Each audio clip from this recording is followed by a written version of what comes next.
जनकपुरमा मैथिली भाषामा बालेन शाहले गरेको भाषणको नेपाली अनुवाद। तपाईहरु आज भाषण सुन्ने मुडमा हुनुहुन्न होला। दिउँ कि नदिउँ? म काम गर्ने मान्छे हुँ। म काम गरेर देखाउँछु। मलाई काम गर्न अवसर दिनुहुन्छ? काठमाडौँ नगरवासीले अवसर दिए, काम गरेर देखाएँ। तपाईहरु दिनुहुन्छ? 1.5 महिना अघि हामी रामजानकी विवाह महोत्सवमा आउँदा एउटा कुरा खड्कियो।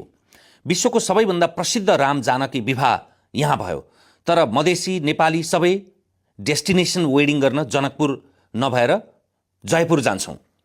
मिथिलामा किन आउँदैनौँ?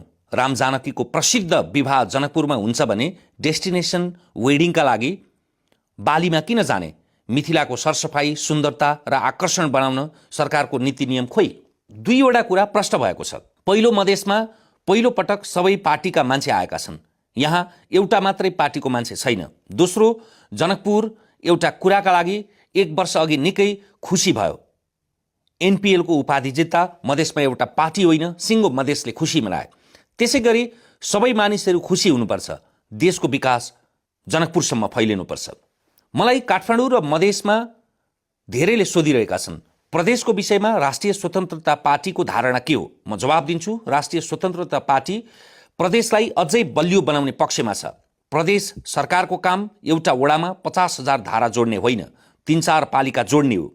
जनकपुरमा प्रशासकीय अधिकृत फेर्न काठमाडौँ जानुपर्ने अवस्था छ, हो कि होइन? जनकपुर प्रदेशको राजधानी होइन र? हो भने काठमाडौँ किन जानु पर्यो? यहीँबाट किन हुँदैन? पहिला प्रदेशलाई बलियो बनाउनुपर्छ। काठमाडौँ जाने व्यवस्था बदल्नुपर्छ। अधिकार माग्न होइन, पशुपति घुम्न जाने काठमाडौँ।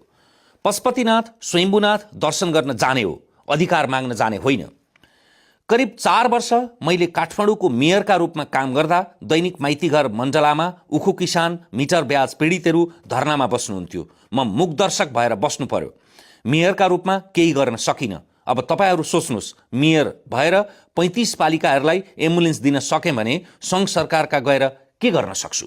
सबैले समाजवादको कुरा गर्छन्, लोकतन्त्रको कुरा गर्छन्। काठमाडौँ महानगरपालिकाले हरेक वर्ष 20,000 विद्यार्थीलाई फ्रीमा पढाइरहेको छ। महँगा कलेजमा पढ्न फ्री भिजा, फ्री टिकट, बिना ढेउभाके। विदेश जान होइन, कलेज पढ्न। महँगा स्कुल र कलेजमा वार्षिक 20,000 विद्यार्थी फ्रीमा पढ्न पाउनु समाजवाद होइन र? काठमाडौँका महँगा हस्पिटलमा 20% बेड फ्रीमा मिल्छ। हामीले पाटी, पौवा, पोखरी, फाल्साहरू निर्माण गरेका छौँ काठमाडौँमा। मिथिलामा, जनकपुरमा पनि मन्दिर, पाटी, पौवाहरूले प्रतीक्षा गरेर बसिरहेका छन्, कसले आएर संरक्षण गरिदेला भनेर। त्यो अब काम राष्ट्रिय स्वतन्त्रता पार्टीले गर्छ, त्यसैले संरक्षण गर्छ।